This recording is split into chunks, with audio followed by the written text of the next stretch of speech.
weeks that followed the fire, the realm did not mourn. It watched. It watched the queen fortify her gates. It watched the sea grow darker. It watched a boy vanish into silence and rise somewhere else entirely.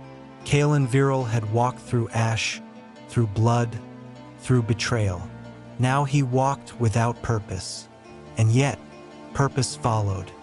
Far from the capital, in the ruins of Black Hollow, Kalen stood among crumbled statues and scorched trees. The gods of old, carved into stone, had faces now worn blank by fire. Just like him, he touched the blade at his hip, not his father's sword. That had been taken long ago. This was something else, crafted in exile, baptized in survival. He no longer feared fire. He had become what the fire left behind. North of him, the winds whispered rumors. Soraya, queen of Salas, had begun to bleed her gold into swords. Allies turned distant. Nobles sent silence instead of banners. And the throne stood heavier with each breath she took. They thought she had lost control, but they misunderstood Soraya. She had not lost control. She was learning where to place it. Behind closed doors, she met with spies cloaked in merchant silk. She sent gold across the sea to bribe the merchant fleets. She made peace with old rivals who once toasted her father's death. And in the dark, she studied maps not of land, but of people. Names circled in ink, families marked with fire, all debts, all threads, all bound to the crown or buried beneath it. But even Soraya could not see everything. Far to the south, beneath the salt-choked cliffs of Virlin, Mira stood at the altar of the sea god, and she no longer prayed. She commanded. Her drowned fleet had not attacked. Not yet. Instead, she let their presence infect the coast like mold. Quiet, growing, spreading in silence. Villagers vanished. Fishermen returned with mouths sewn shut by barnacles.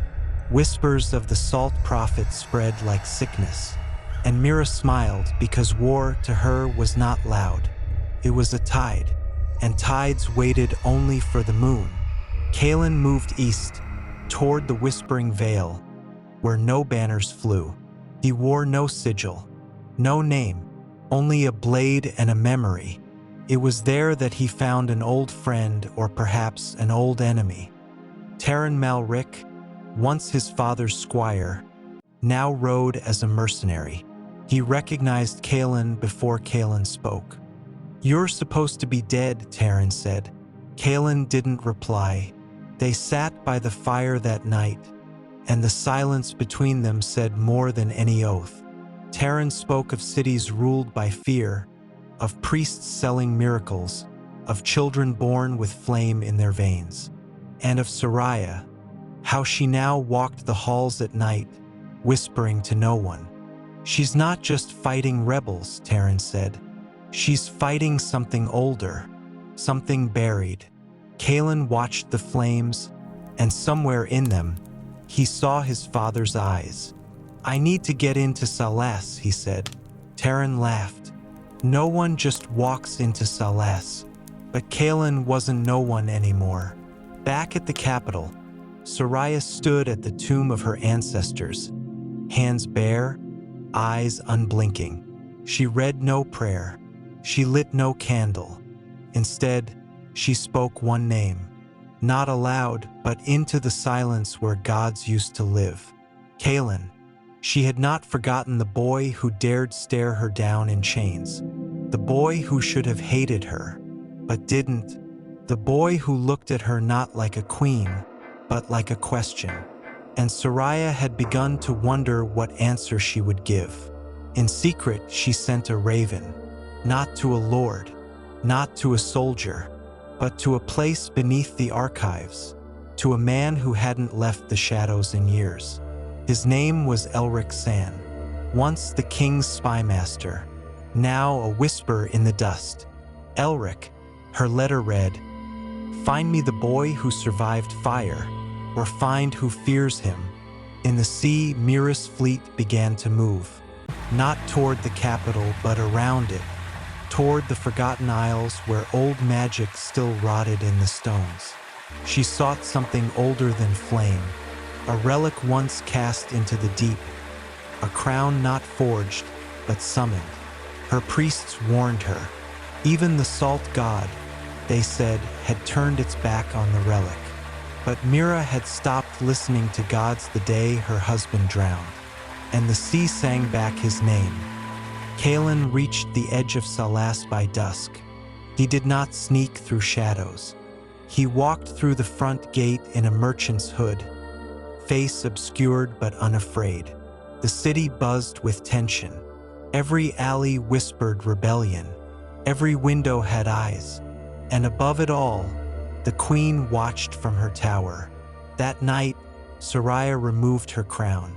She wore a plain cloak. She stepped into the streets alone, guided by instinct or fate. And somewhere near the broken fountain of the Sun Court, she saw him, Kalen. Their eyes met again. No chains, no throne, just two people in a realm ready to fall. She did not draw her sword. He did not run. "You found your way back," she said. Kalen's voice was low. "I never left." In that moment, no war mattered. No prophecy, no gods. Only a choice neither of them could name. But choices do not wait in silence.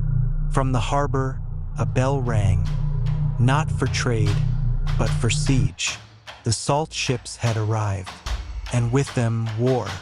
Mira stepped ashore with bare feet and eyes like storms. Behind her came warriors made of bone and water, their armor creaking with salt. She spoke no words. She simply pointed, and the sea obeyed. Waves crashed against the harbor walls. Fires were snuffed out, and in the distance, a scream echoed not from the throat of a man, but from something older, something waking. Elric read the queen's letter again by candlelight, lips tightening. He opened a drawer. Inside, a map older than the crown itself, and on it a mark deep in the mountains past the ashlands. He whispered, "So, it begins again." In Salas, Soraya turned toward Kalen. "You want truth?" she asked. Kalen nodded. "Then follow me into the fire." Together, they vanished into the tunnels beneath the palace, toward the place where the first kings were crowned in shadow. Above them, the bells kept ringing. The realm of Velmoria was burning again. But this time, the flame had a name, and it would not be silenced.